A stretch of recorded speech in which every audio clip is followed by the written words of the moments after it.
হঠাৎ লাইটটা বন্ধ করলো তো সবাই বিজেপিরা তো ওখানে থাকে না কেউ, এখানে আস্থার মধ্যে থাকে। সেই বিজেপি যার আগে আগে ওরা বন্ধ করে ফেলছে, তার কাটাতে বহুত খানি টাকা কিনছে। বিজেপি আসে কি করবে তখন? বিজেপি তো পিস্টানি আসে তো বাংকার খোরাখুরি শুরু করছে।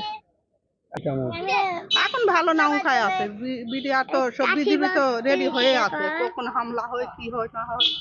আলু বন্ধ করে 7টা 7:30টার মধ্যে আলু বন্ধ করে তার কাটা লাগায়, লাইট দেওয়া থাকে। যখন এমনি কখনো কখনো লাইট বন্ধ করে সেই টাইমটাতে তার কাটা দেখবে। তাদের বড় দেশ, তারা মিটিং দরবার বিচার আচার কোনো কিছুই মানতেছে না। তারা রাত্রে অন্ধকারে যখন আমরা হয়তো একটু হচ্ছে ঢিলে দিচ্ছি তখনই তারা ঘিরে ফেলতেছে, এমন সময় ঘিরে ফেলতেছে আমরা কেউ বুঝতেই পারতেছি না। ঘিরাটা বন্ধ হোক, কিন্তু এরা তো কিছুতেই মানতেছে না। দিতেছে একবারে সীমান্তে আসে, তারা পিলারে আসে, তারা পিলারের সাইড দিয়ে তারা ঘিরতেছে। ঘিরুক তারা, 150 গজ ভিতরে যায় তারা ঘিরুক। আমাদের সীমান্ত এলাকায় ঘোনাফাড়া সীমান্ত অবলম্বন করে পিলার ধার দিয়ে বিএসএফরা তার কাটা দিয়ে ঘিরতেছে। আমাদের বাংলাদেশের বিসিবি নিষেধ দরবার করে ওরা নিষেধ কথা মানতেছে না। বর্ষা হয়, ঝড় হয়, তখন আবার যখন রাতের বেলায় অন্ধকারে ওরা তার কাটা দিচ্ছে। তার কাটা দিলে আমাদের সমস্যা।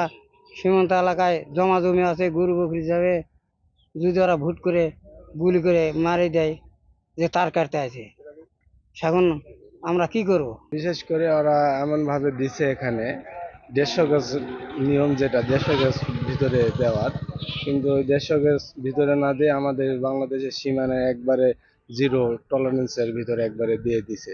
দিয়ে আমাদের তো আসলে অনেক ক্ষতি, আবাদ সবাদের ক্ষতি, চলাচল ক্ষতি, বিভিন্ন ধরনের ক্ষতি, কিন্তু ওরা তো এটা মানতেছে না। অনেক সমস্যা হতে পারে, সমস্যা এখন যেভাবে তারা দিছে এই কারণে সমস্যা হতে পারে। দেখা যাচ্ছে বিএসএফ এরা এখানে আসে আমাদের হয়রানি করতে পারে, চোরাচালান হিসাবে ধরতে পারে, ডাইরেক্ট ধরতে পারে।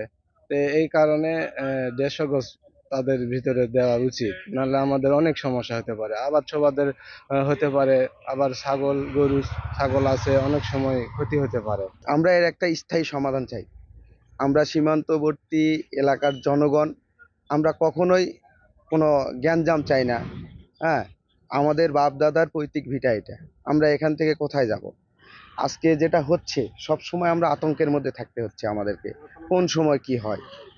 হ্যাঁ, তাই আমার সরকারের কাছে আকুল আবেদন, আর্জি স্বরাষ্ট্র দপ্তর, পররাষ্ট্র দপ্তরের কাছে, তারা পররাষ্ট্রভাবে এই কাজটা যেন দীর্ঘস্থায়ী একটা সমাধান আমরা চাই, তারা যেন এটা সমাধান করে। কারণ বিজিবি বিএসএফ যে পতাকা বৈঠকগুলান করে, আসলে এর স্থায়ী কোনো সমাধান আমরা দেখতে পাচ্ছি না। কোনো কিছু হলে এখানে পরিস্থিতি স্বাভাবিক, কোনো সমস্যা নেই এখানে, বুঝতে পারছেন? কারণ তারা বেড়া যে দিল সেটা কোনো কথা বেড়ে কোনো কিছু নেই এখানে। আপনারা এগুলো বন্ধ করেন, কোনো ঘটনাই ঘটেনি এখানে। না কাটা তারা বেড়া কি দিচ্ছে এখন? এখানে উত্তেজনার কারণটা কি ছিল সেটা? উত্তেজনা নেই এখানে। আচ্ছা, এই যে আমরা দেখছি বিজিবি পজিশনে আছে, সতর্ক অবস্থায় আছে,